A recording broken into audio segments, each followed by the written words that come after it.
L'actualité du jour est avant tout environnementale. Un convoi de déchets radioactifs pourrait bien passer dans le Nord-Pas-de-Calais la nuit prochaine, tout près d'Arras. Aux dernières nouvelles, le convoi serait immobilisé à proximité de la gare de Caen. 4 militants antinucléaires se seraient enchaînés au rail.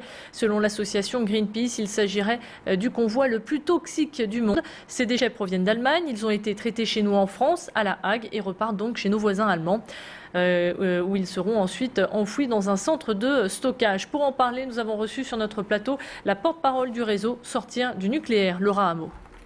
Le retraitement pose d'énormes problèmes parce que, d'une part, il sépare des matières radioactives, dont le plutonium, qui est une matière très dangereuse et qui peut servir à faire des bombes. Et ensuite, en fait, en manipulant ces déchets et en séparant ces différents radioéléments, on augmente en réalité la quantité de déchets produits. On augmente aussi les pollutions dans l'environnement parce que faire ces opérations, ce n'est pas anodin et ça entraîne des pollutions radioactives supplémentaires. Alors des rejets gazeux, mais également des rejets liquides. Donc en fait, ça pollue l'atmosphère, mais ça pollue également l'eau. Le mouvement contre la réforme des retraites a du plomb dans l'aile. Les syndicats ont eu du mal à se mettre d'accord. Finalement, il y aura bien une nouvelle journée d'action entre le 22 et le 26 novembre. Pour le moment, ni la date ni les modalités d'action n'ont été fixées. Pour y voir plus clair, une nouvelle réunion est prévue lundi. D'ici là, les actions sporadiques se poursuivent. Ce matin, une cinquantaine de syndicalistes, CGT en tête, a effectué une opération de tractage aux abords du parc de la Haute-Borne à Villeneuve-d'Ascq. Un lieu stratégique puisque c'est l'une des zones d'activité les plus importantes de la métropole. Pas de blocage donc, mais distribution de tracts pour sensibiliser le grand public à descendre nombreux dans la rue demain pour la 8e journée de mobilisation nationale. Ici, c'est un grand centre avec une grosse concentration de salariat, donc c'est un peu emblématique. C'est aussi un salariat précarisé, comme aussi sur le débat des 35 heures, beaucoup de temps à partiel. C'est aujourd'hui un des plus gros centres en fait, de salariat ici de la région. Donc on a décidé de faire une action symbolique, c'est-à-dire un tractage plutôt qu'un blocage, pour justement amener et pour informer de la manifestation de demain. La mobilisation pour nous n'est pas terminée. Donc des interpellations se feront aujourd'hui des salariés, des appels aux salariés, mais aussi des interpellations des politiques se feront aussi aujourd'hui dans toute la journée.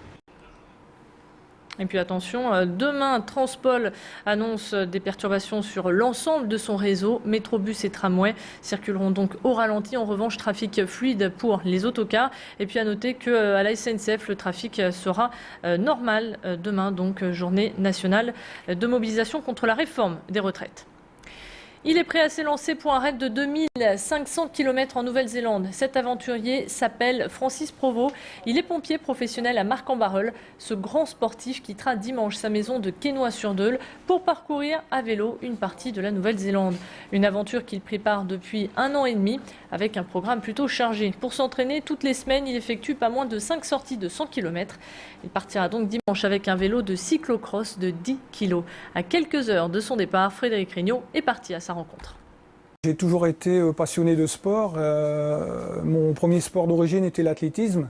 Et ensuite, je me suis dirigé sur le triathlon. Et là, le vélo m'a tout de suite plu. Et puis, l'effort physique, l'effort de soi-même.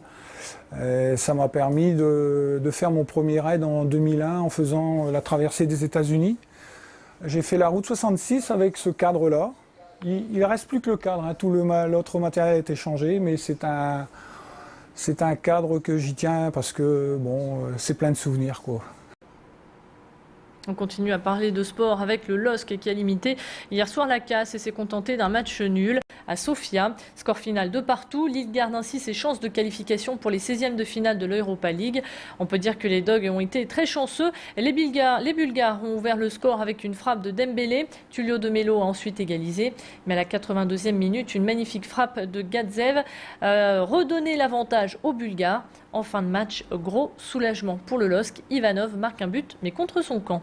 Le prochain déplacement à Lisbonne s'annonce donc capital pour les Dogs. Un match d'ailleurs à revoir si vous l'avez manqué ce soir sur notre antenne à partir de 21 h. À présent, on va réveiller vos papilles avec Envie culinaire, le salon de la gastronomie et du vin qui se tient actuellement à Lille Grand Palais. Sucré ou salé, ici il y en a pour toutes les envies. Au programme, dégustation de vins, produits du terroir, rencontres avec les producteurs fermiers et vignerons et démonstration de cuisine par de grands chefs. D'ailleurs, demain aura lieu le dernier quart de finale régional du championnat de cuisine amateur. Baptiste Blic s'est rendu pour nous sur place, il a rencontré une animatrice. Pas besoin de connaissances puisque justement on est là pour vous montrer comment faire. Ensemble on fait la recette, donc vous participez, vous touchez pleinement le matériel. Ça c'est très très important. Le côté très participatif, ça c'est génial. Et c'est ce qu'on aime donner envie, faire et refaire. Puis attention, ce soir dès 21h, les travaux sur l'A1 et l'A23 vont reprendre tout au long de ce week-end. Ces travaux avaient été retardés par les nombreux blocages de raffineries, car pour refaire les routes, il faut obligatoirement du pétrole. Maintenant que la situation est revenue à la normale, la réfection de ces autoroutes va pouvoir reprendre. Sur l'A23, donc, les travaux auront lieu dans le sens Valenciennes-Lille, entre l'échangeur 3 et 6. Sur l'A1, ça coincera dans le sens Paris-Lille, entre Montigny, Angoël et Libercourt. Circulation difficile, comme je vous le disais, tout au long de ce week-end. Fin de la perturbation à prévoir pour lundi matin à partir de 5 h. Précisons que le week-end prochain, les travaux reprendront sur ces mêmes portions d'autoroute. Voilà pour l'essentiel de l'actualité. Merci de votre fidélité. On se retrouve dans un tout petit instant pour votre météo. À tout de suite.